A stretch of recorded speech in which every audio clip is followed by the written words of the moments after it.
En función de las limitaciones que vimos anteriormente, entonces ya el señor Meyerhoff en los años 60 plantea la ecuación general de capacidad de carga o ecuación mejorada de capacidad de carga. Meyerhoff parte del mismo principio de Terzaghi. Fíjense que el primer término de la ecuación, me devuelvo al anterior, el primer término de la ecuación, fíjense que sigue el mismo modelo de Terzaghi, es decir, está la cohesión como parámetro de resistencia, en el segundo término está el esfuerzo de confinamiento y el tercer término depende del ancho de la cimentación. Quiere decir entonces que la capacidad portante seguía manteniendo el mismo modelo planteado por Terzaghi, pero Meyerhoff busca ahora corregir y mejorar las limitaciones que planteaba el modelo de Terzaghi. Fíjense entonces que de igual forma plantea su cohesión por unos factores de carga NC, NQ y N gamma que dependen del ángulo de fricción interna, que son estos que vemos acá, y que van a tener diferencia respecto a los factores de carga de Terzaghi. Pero aparecen una serie de factores de ajuste o factores de corrección que modificarían el cálculo de la capacidad portante. Aparecen los factores con subíndice S, ¿okay? Que denota forma, por el término en inglés, shape. Y estos factores de forma son los que van a corregir la expresión en función de que sean cimentaciones rectangulares. Vamos a conseguir que los factores de profundidad, que tienen la denotación D, son los que van entonces a ajustar el que la cimentación varíe su capacidad a medida que esté más o menos enterrada. ¿Por qué se modifica la capacidad de la cimentación que esté más o menos enterrada? Porque recuérdense lo que les dije, el modelo de Terzaghi no consideraba la resistencia al corte que existía en el material que estaba en la zona de desplante. Ya con los factores de profundidad, entonces Meyerhoff toma en cuenta esa resistencia al corte en el estrato de F y por ende corrige la ecuación portante mediante unos factores de profundidad de la cimentación. Es decir, a medida que varía la profundidad de desplante, automáticamente varía la capacidad portante. Y los factores de inclinación de carga son los que van a corregir de igual forma la expresión en función de que la carga venga con un ángulo de inclinación respecto a la vertical, como veremos más adelante. De resto, tendremos el ancho característico de la cimentación, el ancho B, el peso unitario del suelo de soporte y los factores de carga que dependen del ángulo de fricción interna. Entonces los factores de capacidad ya no serán los factores de Terzaghi, sino que serán los factores de capacidad de carga que desarrolló el profesor Bézic, ya ahí que son perfectamente válidos para ser utilizados en la ecuación de Meyerhoff, que son estas expresiones que vemos acá en pantalla, y que el profesor Brajadas también nos las tiene tabuladas, de igual forma, ángulo de fricción desde 0 hasta 50, y con ello podemos entonces ubicar el ángulo de fricción del suelo portante, del suelo de soporte, y estimar entonces los factores de carga para dicho caso. Cuando el ángulo de fricción no sea un número entero como vemos acá, está permitido desde el punto de vista de diseño, está permitido realizar la interpolación o si el proyectista quiere tomar la condición conservadora se va al valor inferior, si quiere tomar la condición no tan conservadora sería al valor superior, ya eso queda a criterio del proyectista. Entonces, partiendo nuevamente de esta ecuación de general de capacidad de carga, nos quedaría identificar estos factores que vemos acá. Vamos a ver entonces que los factores de forma se calcularán con estas expresiones que vemos acá en pantalla. ¿Okay? Fíjense que el parámetro es principalmente el ancho B y la longitud de la cimentación para resolver el problema de las cimentaciones rectangulares, es decir, tal que EL sea mayor que B. En los factores de profundidad, fíjense entonces que habrán dos condiciones. Cuando el de F sobre B sea menor o igual a 1, entonces aplican estas expresiones que vemos acá. Pero cuando de F sobre B sea mayor que 1, entonces aplicarán las expresiones que vemos más abajo, como factores que corrigen la capacidad portante por efecto de la profundidad. Y fíjense que el modelo de Terzaghi tampoco consideraba el tema de las cargas inclinadas y ya el modelo de Meyerhoff lo incorpora, tomando en cuenta lo que sería la inclinación de la carga sobre la cimentación con respecto a la vertical, que es este ángulo beta que nos piden las ecuaciones. Fíjense que estos factores de inclinación, si los analizamos, al introducir el ángulo beta acá y el ángulo beta acá, siendo este el ángulo de fricción interna del suelo, son factores que siempre al calcular este número van a estar restando a 1. Es decir, que son factores que por lo general van a dar inferior a 1, a menos que la carga venga perfectamente vertical, donde este número sería 0, este sería 0 y el factor de inclinación sería 1. Lo que les quiero decir con esto es que definitivamente hay una reducción de la capacidad portante cuando la carga viene inclinada, y eso no lo consideraba el modelo de Terzaghi. Y me voy a devolver a la lámina anterior porque quiero aclarar algo importante.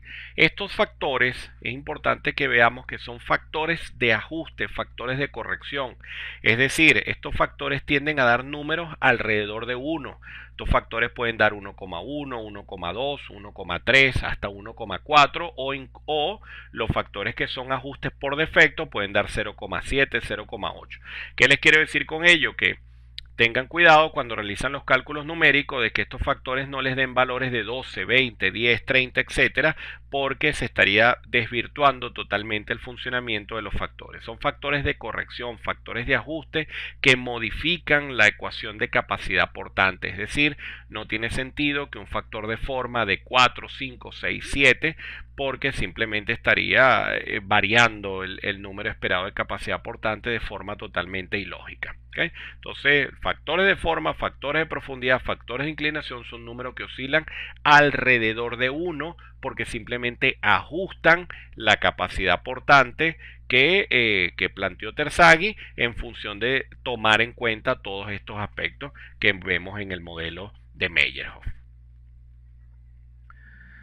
Entonces ahora vamos a ver algo bien importante, porque fíjense que todas estas expresiones de capacidad portante nos piden entonces ángulos de fricción interna, cohesión y ciertos parámetros de corte que son fundamentales ya para diseño. Fíjense que ya estas ecuaciones dan por sentado que tenemos la investigación geotécnica desarrollada y que tenemos a la mano los parámetros de corte necesarios para ya calibrar lo que es la respuesta desde el punto de vista de resistencia de la cimentación. Entonces hay que entender algo bien importante, que es cómo voy yo a utilizar correlaciones para estimar parámetros como el ángulo de fricción y la cohesión. Por ejemplo, vimos en las clases pasadas que los ensayos de laboratorio me permiten realizar, por ejemplo, clasificación de suelo, determinar índice de plasticidad y granulometría. Con eso estoy haciendo una clasificación. Si deseamos obtener los parámetros de corte del suelo, ejecutamos ensayos como el corte directo, la compresión axial sin confinar o los ensayos triaxiales. Pero en la práctica, muchas veces el desarrollo de estos ensayos puede traer consecuencias de tiempo, costos, logística, etcétera, y puede traer problemas de practicidad a la hora de efectuar los diseños. Por eso que en la práctica es común utilizar ensayos como el ensayo de penetración estándar SPT o el ensayo de penetración cónica CPT para estimar parámetros de diseño en el manejo ya de las ecuaciones y en el manejo de las expresiones para poder ya hacer tanto diseños por resistencia como diseños por rigidez. Entonces, algo que tenemos que tener bien claro es cómo vamos a entrar a estas correlaciones, cómo vamos a utilizar estas expresiones para poder determinar y estimar estos parámetros de diseño. Entonces, hay que entender un poco de qué es lo que arroja este ensayo de penetración estándar SPT. El SPT es un ensayo que me mide la resistencia a la penetración de un muestreador estándar, tal como vemos acá. Existe una energía de entrada por impacto de un martillo de 140 libras sobre un muestreador que penetra en el suelo y que vamos a poder obtener el NSPT como el número de golpes requerido para que el muestreador penetre 30 centímetros o un pie. Eso tiene asociado una altura de caída del martillo hacia el muestrador de 76 centímetros. Quiere decir entonces que si yo quiero calcular la energía de penetración o la energía de entrada del martillo al muestrador, será simplemente multiplicar el peso del martillo por la altura de caída. Ahora bien, ¿qué ocurre allí? El ensayo lo dice muy claro, es un ensayo de penetración estándar. Quiere decir que necesitamos el número de golpes referido a la penetración. No pueden haber otros factores que modifiquen la penetración del muestreador en el suelo. Y eso comenzó a traer problemas desde el punto de vista de interpretación de un ensayo que se quería que fuese estándar. ¿Qué ocurre? Que si analizamos las condiciones de campo, vamos a poder visualizar perfectamente que en un ensayo SPT intervienen muchos factores como la longitud de la barra, el tipo de martillo, el tipo de mecanismo utilizado para izar el martillo y para generar la caída y el impacto, lo que serían los diámetros de las barras utilizadas en las perforaciones, etcétera, etcétera. Entonces lo que ocurre es que a nivel mundial comenzaron a reportar eficiencias en el proceso de penetración del muestreador que oscilaban desde un 30 hasta un 90%. Y eso trajo serios problemas desde el punto de vista de interpretación. Es decir, que el número de golpe en SPT no podía ser estándar, si se utilizaba para ensayar suelos donde diesen resultados diferentes tras la modificación del equipo de perforación. Eso trajo serios problemas desde el punto de vista de análisis de los valores que se obtenían en campo. Es por eso que entonces, ya por consenso mundial, se llegó a que se utilizara el valor de NSPT de campo y se relacionara con una incidencia energética promedio del 60%. Es decir, que en vista de que se había reportado una incidencia energética en campo que oscilaba de un 30 a un 90%, se llegó a la decisión de que se tomara como 60% de energía incidente la relación del número de golpes que se obtenía en campo. Con eso, el NSPT ya entonces pasaría de ser NSPT a un valor que llamaremos N60. Y el N60 será el parámetro que utilizaremos para entrar a todas las tablas de correlación y a todas las expresiones que nos permiten correlacionar el número de golpe SPT con propiedades como el ángulo de fricción interna, la cohesión, densidad relativa, tasa de sobreconsolidación, módulo de elasticidad, etcétera, etcétera. O sea que es importantísimo que si tenemos un registro de campo que todavía no ha sido corregido, él primeramente debe ser corregido por condiciones de campo, es decir, debe ser transformado de NSPT a N60. Entonces, para ello, se planteó una expresión como la que vemos acá en pantalla, en donde el N60 se podía calcular multiplicando el número de golpes de campo N, que les indico acá, por unos coeficientes de ajuste. ¿Quiénes iban a ser esos coeficientes de ajuste? Bueno, un primer coeficiente que tomaba en cuenta la eficiencia del martillo.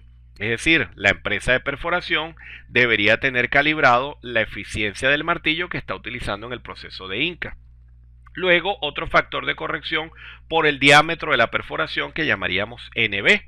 Luego, un factor de corrección por muestreador que toma en cuenta el tipo de muestreador y el diámetro de muestreador utilizado en la prueba.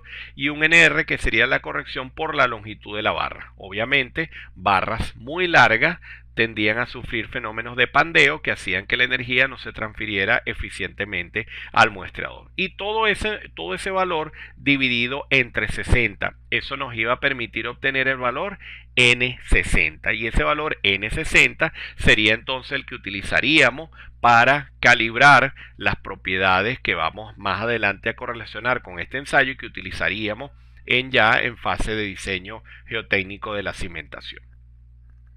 Entonces, esos coeficientes que les indicaba antes son como los que vemos en pantalla. Fíjense, está estandarizado por países. Por ejemplo, fíjense, el NH va a depender entonces de un tipo de martillo con toroide o de seguridad, y la liberación del martillo, fíjense que se realiza por caída libre o por cuerda y polea, y para cada uno de estos equipos en diferentes países existe entonces un factor de ajuste, un factor de corrección. De igual forma ocurre con el diámetro. Fíjense el diámetro de la perforación, cómo varía el coeficiente NB, ya lo que sería la longitud de la barra, lo que decíamos anteriormente. Entonces, en función de la longitud de esta barra, existía ya un factor de corrección NB, y la variación de NS va a depender entonces del tipo de muestreador utilizado, que me dará otro factor de corrección. Es decir, que las empresas de geotecnia deben tener pleno conocimiento de todas estas cosas para que ellas puedan aplicar la expresión que vimos antes y puedan entonces obtener el valor de N60 en función del equipo que se está utilizando.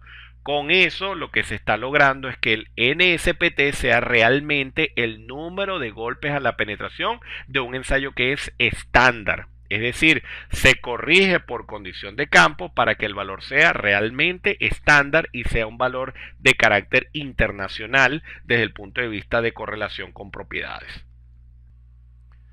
Veremos entonces que cuando estamos en presencia de suelos granulares, este valor de N60 vuelve a ser un problema desde el punto de vista de estandarización. ¿Qué es lo que ocurre acá? Que cuando el muestreador comienza a alcanzar cierta profundidad en estrato correspondiente a suelos granulares, aparece el fenómeno de la fricción sobre el muestreador. Es decir, que ya el número de golpes se ve afectado por el fenómeno de fricción existente entre el suelo y el muestreador. Y eso es un problema. ¿Por qué es un problema? Porque estamos determinando número de golpes a la penetración. Es decir, que cualquier aspecto que modifique el número de golpes a la penetración modifica la condición del ensayo estándar o del ensayo de penetración estándar. Es por ello que entonces aparece una nueva corrección típica de suelos granulares que llamaremos entonces N160.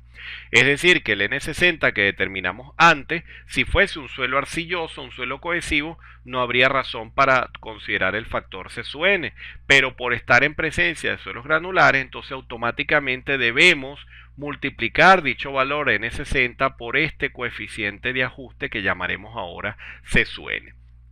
¿Qué es lo que hace el valor de C sub N? Multiplica el N60 por un número que corrige el problema de la fricción sobre el muestreador a medida que se alcanzan ya las profundidades de penetración en el terreno. Entonces, en la práctica se han manejado diferentes correlaciones para estimar lo que es el coeficiente C sub N.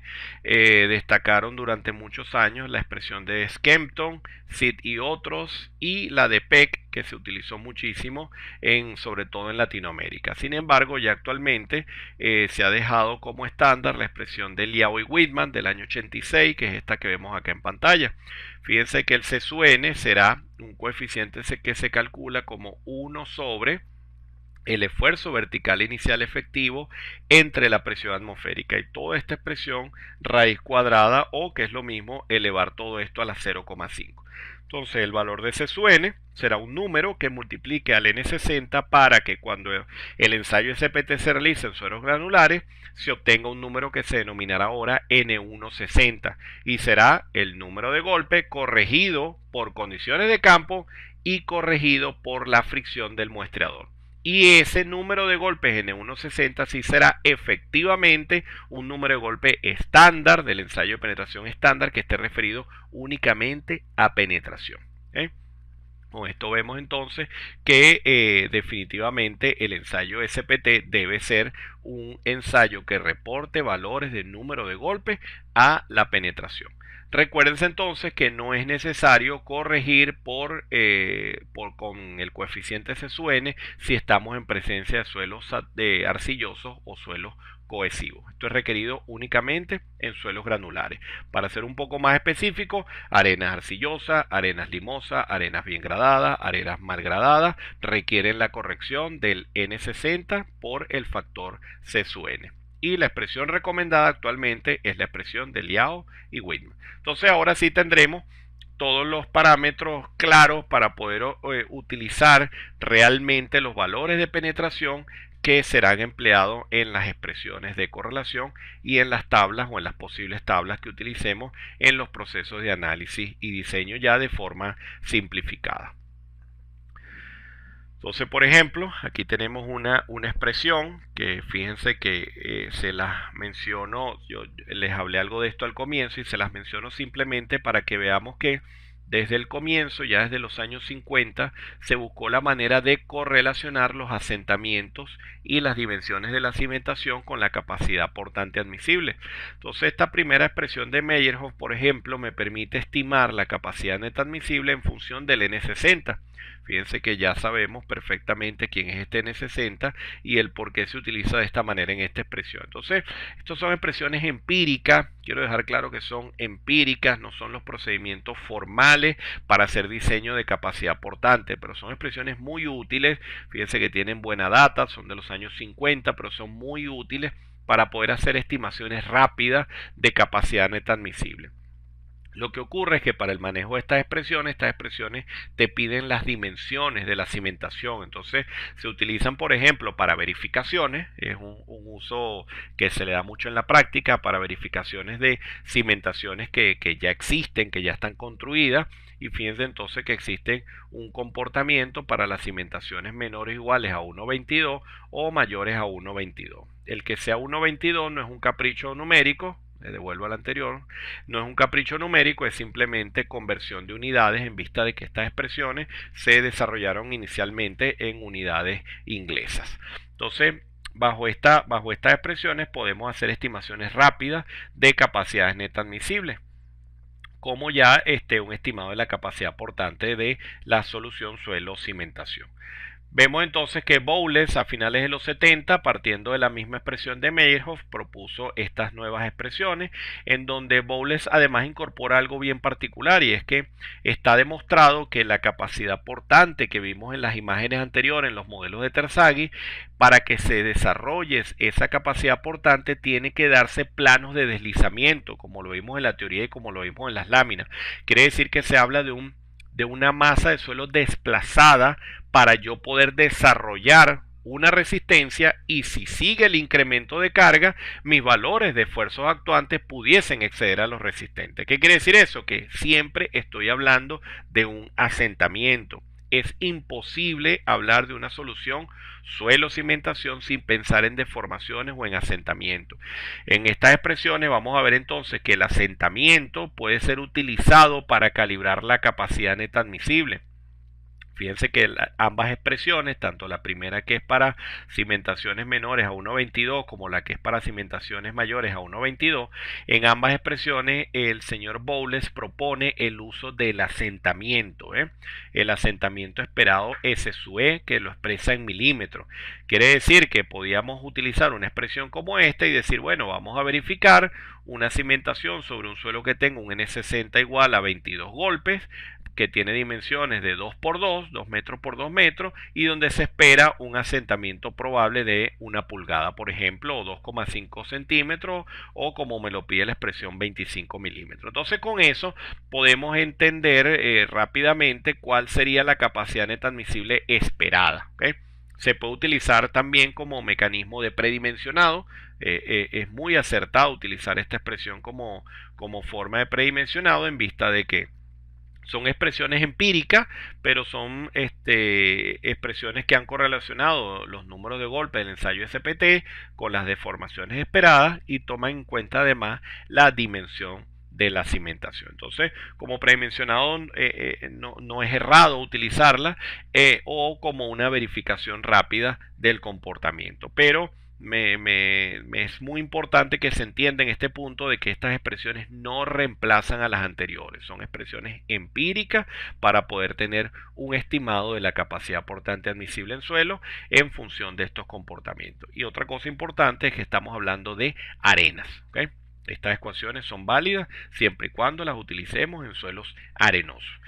Si hacen la prueba y toman la capacidad neta admisible de un terreno particular y después validan con esto, y si el terreno es arcilla, se van a dar cuenta de la diferencia importante entre ambos resultados. Así que bueno, estas ecuaciones fueron calibradas con ensayos, con numerosos ensayos, y por curvas de regresión se llegó a una expresión empírica como esta, y eso es lo que significan estos números. Fíjense, 19,16, 11,98, simplemente son números de corrección, factores de ajuste, en vista de que son expresiones empíricas obtenidas a partir de ensayos de campo. Entonces, ya habiendo manejado el cómo se interpreta el número de golpe en el ensayo SPT, podemos revisar algunas correlaciones importantes, ¿no? Fíjense, el profesor Kullaway y Main en 1990 desarrollaron la expresión para determinar lo que es la densidad relativa de su R, que se consiguen algunas tablas de geotecnia. Ellos toman en cuenta el N60 del suelo, Y lo único complicado que tiene esta expresión es que toma en cuenta la relación de sobreconsolidación, el factor OCR, que se calcula como la presión de preconsolidación entre la presión efectiva de sobrecarga. Este factor se obtiene únicamente si se desarrolla una prueba edométrica o un ensayo de consolidación. Entonces, si tenemos esa información, podemos estimar lo que es la densidad relativa del suelo. ¿Para qué me sirve esa densidad relativa? Bueno, yo puedo clasificar un suelo en función de su densidad relativa y ya existen correlaciones que me las aproximan a lo que es la información que se obtiene en el ensayo de penetración estándar. Es decir, que podemos saber que un suelo que tiene un N160, fíjense, estoy hablando de un suelo granular en este caso, con un número de golpe entre 5 y 10 tendrá una densidad relativa aproximadamente entre 5 y 30%. ¿Okay?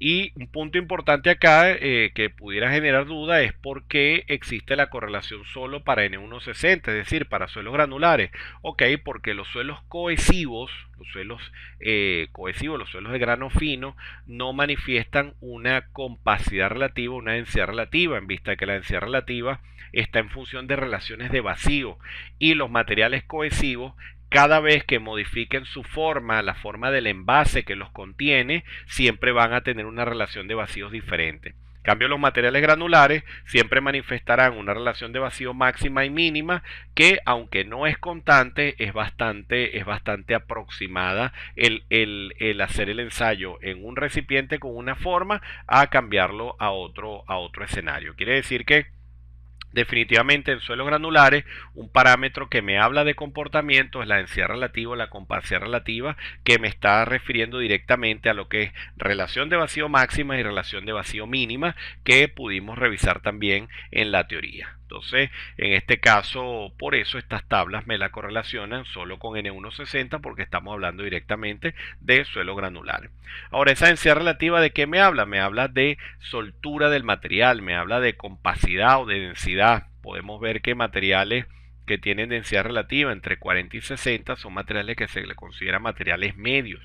Materiales con densidad relativa o compacidad relativa entre 60 y 80 son materiales que se les considera compactos o densos. Y esto es muy importante para poder clasificar los mecanismos de falla en los que estamos. Al comienzo les hablé de la falla general por corte, de la falla local por corte, la falla por punzonado, y fíjense que lo que estábamos hablando era de la compacidad o de la densidad relativa de la cimentación o de la solución suelo-cimentación. Quiere decir que en función de eso podíamos calibrar y podíamos decir, bueno, que definitivamente una cimentación que está sobre un material con densidad relativa que oscila entre 0 y 20% es un material muy suelto. Quiere decir que ese material va a experimentar una falla por punzonado. Y si por el contrario decimos que el material posee entonces un número de golpes por encima de 30, fíjense lo que les decía al comienzo, va a tener entonces densidades relativas por encima de 60. Y si nos vamos a la tabla, vamos a ver que es un material denso. Quiere decir entonces que ese material tiende a manifestar un mecanismo de falla general por corte. Uno de los parámetros más importantes que utilizaremos desde el punto de vista de diseño, desde el punto de vista de caracterización de resistencia o de capacidad portante, es definitivamente el ángulo de fricción interna.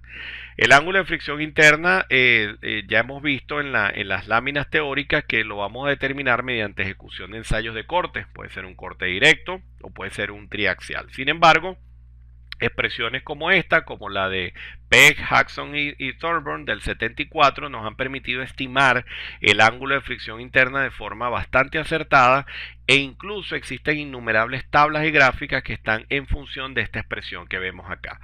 Y fíjense que la expresión está referida a N60. ¿Qué quiere decir eso? Que ya tiene la corrección por eficiencia de campo del suelo que vamos a caracterizar desde el punto de vista de resistencia a la fricción. Ahora quiero que veamos algo bien interesante de esta expresión, que la vamos a utilizar bastante en la práctica y que la van a utilizar ustedes en este programa de capacitación. Fíjense que la expresión inicia con una constante 27,1. Quiere decir entonces que cualquier número de golpes que obtengamos en campo y que llevemos a condición corregida de campo en 60, etcétera, y lo llevemos a esta expresión, siempre el ángulo de fricción va a dar por encima de 27,1. ¿Qué quiere decir eso? Que un suelo con un N60 bajo de igual forma va a dar un ángulo de fricción que va a ser, por ejemplo, 28 o 29 grados. Y eso siempre ha traído un poco de ruido porque ¿qué ocurre entonces con aquellos suelos como los limos, por ejemplo, que cuando los conseguimos en un estudio geotécnico poseen ángulos de fricción 14 y 16 grados? Existen dos razones. Una razón puede ser que se ejecutó un ensayo de corte directo, un ensayo triaxial que simplemente dio el ángulo exacto, el ángulo de fricción exacta que posee el material y simplemente dio 14, 15, 16 grados. Esa puede ser una de las razones. Pero otra de las razones pudiese ser que al no ser un material arenoso puro, que es como se construyen estas expresiones, esta es una expresión típica de una arena, ¿okay? De una arena pura. Esta expresión converge o calibra perfectamente para materiales que van de densidad o compacidad media hacia compacta. Fíjense la gráfica que les muestro acá, prácticamente arranca la expresión a ser válida desde ya cuando el material sale de la condición suelta a la condición media en adelante. Es decir, que esta expresión no aplica para materiales sueltos o muy sueltos y tampoco aplica para mezclas de materiales. Entonces allí aparece el criterio del geotecnista, donde por ejemplo los limos, y existe un representante de la geotecnia muy famoso acá en Venezuela, el profesor Gustavo Pérez Guerra, decía en uno de sus textos que el limo, en vista de que no manifiesta comportamiento como la arena propiamente, ni como la arcilla propiamente, sino que es un punto intermedio debido a que su comportamiento varía según el contenido de partículas finas y según el contenido de partículas arcillosas, es un material que no tenía nada de malo en ser estimado como una arena y ubicar sus propiedades entre un 40 y un 50% de lo que se obtendría como arena. Dicho en otras palabras, es como que si yo tuviese un limo, aplico esta expresión que tengo acá, de repente me da 30 grados y si es un limo, simplemente si trabajo con el 50% de su fricción, estoy diciendo que ese material tendría un ángulo de fricción que oscilaría entre 14 o 15 grados. Eso es lo que quiere decir, ya son recomendaciones de geotecnistas ya con cierta experiencia en función de numerosos ensayos que han efectuado a una gran cantidad de materiales. Y esto es importante dejarlo claro porque tampoco tiene sentido que esta expresión la utilicemos, por ejemplo, en una arcilla arenosa. Mucho cuidado porque es una expresión que aplica para materiales meramente friccionantes, para materiales granulares cuya densidad relativa o compacidad relativa oscila desde media hasta compacta, es decir, que son materiales que ya tienen cómo garantizar realmente un porcentaje importante de fricción y por eso la ecuación automáticamente nos apunta a valores de ángulo de fricción por encima de los 27 grados, 28 grados. Es decir, que esos materiales que están por debajo de 27 grados, ya un material de 20 grados, 19 grados, probablemente sea un material que aunque manifieste ciertas propiedades arenosas, existe una proporción de finos que modifique su ángulo de fricción. Cuando tenemos ensayos de laboratorio como el corte directo del triaxial, esto simplemente no es un problema. Nos guiaremos o utilizaremos el ángulo de fricción que se obtenga en el ensayo, pero cuando vamos a irnos a correlaciones tenemos que tener cuidado porque estas correlaciones son hechas para materiales puros, así como más adelante van a conseguir expresiones que correlacionan el comportamiento de las arcillas, van a obtener que entonces esas correlaciones o esas tablas son de materiales eminentemente arcillosos, es decir, si la arcilla está mezclado con otro material, entonces habrán variaciones de las expresiones como tal y muchos geotecnistas lo que hacen es ajustes empíricos ya en función de criterios que son esos números que de repente conseguimos en estudios geotécnicos que no sabemos de dónde salen. Vemos entonces acá, en este caso, la forma de estimar el módulo de elasticidad. Fíjense, el módulo de elasticidad está como módulo de elasticidad entre presión atmosférica y se puede estimar como alfa por N60. Fíjense ahora, desde que mencionamos la modificación de N60 y N160, fíjense que todas las expresiones están referidas a N60. Quiere decir entonces que el módulo de elasticidad se calcularía en función del número de golpes y eso es lo correcto. No podemos utilizar tablas que me hablen de un módulo de elasticidad simplemente por una clasificación en el sistema unificado. Es usual conseguir en la práctica tablas que me dicen arena limosa, módulo de elasticidad que oscila entre tanto y tanto. Eso no es viable porque una arena limosa va a tener diferentes niveles de compacidad y para cada nivel de compacidad existe un módulo de elasticidad. Recuérdense que el módulo de elasticidad se obtiene como la pendiente de una curva de esfuerzo-deformación. Es decir, a medida que las deformaciones sean más altas, el módulo de elasticidad es más bajo. A medida que las deformaciones sean más bajas, el módulo de elasticidad es más alto. Quiere decir entonces que si analizamos expresiones como esta, veremos entonces que este factor de corrección ajusta esa condición de compacidad que les comento. Fíjense entonces que este método me dice que este valor de alfa valdría 5 para arenas con finos. Puede valer 10 para arena limpia normalmente consolidada o puede valer 15 para arena limpia sobreconsolidada. Recuérdense que los materiales normalmente consolidados son aquellos materiales que no han experimentado en el pasado una condición de carga superior a la que experimenta actualmente. Es decir, que actualmente la condición de carga hace que se comporten como materiales vírgenes, mientras que un material sobreconsolidado es un material que de alguna manera en el pasado experimentó una condición de carga que lo consolidó, que hizo que llegara a un nivel de compacidad tal que se comporta como un material más denso, más rígido, compacto, donde la reducción de vacío por incremento de carga es mucho menor. Entonces, fíjense, esta ecuación es la que les recomiendo para obtener el módulo de elasticidad. Van a conseguir también en la práctica, incluso en parte del material que les suministré, que el módulo de elasticidad también se puede obtener con una constante, un valor constante que está aproximadamente en 777, hablando en unidades de kilonewton metro cuadrado, como una constante que multiplica al N60. Esa expresión también está validada, está aprobada. Sin embargo, lo interesante de esta expresión es que además de corregir en función del N60, el factor alfa toma en cuenta la condición del suelo como vemos acá. ¿Okay? Esto también es aplicable únicamente para arenas. ¿Okay? Y es interesante en este punto aclarar que por qué esta expresión es solo para arenas y por qué no tenemos una para módulo de elasticidad en arcilla. Y es que el módulo de elasticidad y el coeficiente de Poisson son los parámetros elásticos que utilizaremos para la estimación de asentamientos o para el cálculo de asentamientos esperados. Mientras que para el cálculo de asentamientos en arcilla nos iremos más por la teoría de consolidación, donde quienes mandan en la teoría de consolidación es la relación de vacío inicial y los índices de compresibilidad y recompresión que son obtenidos en los ensayos de consolidación o en la prueba edométrica, como vimos también en la introducción del programa de capacitación. Entonces, en un material arenoso, lo que me importa para medir sus deformaciones son módulo de elasticidad y coeficiente de Poisson, corrijo, mientras que en arcilla, para medir deformaciones necesitaremos relación de vacío inicial e índices de compresibilidad, y estos parámetros se obtienen solo de pruebas edométricas o de pruebas de consolidación.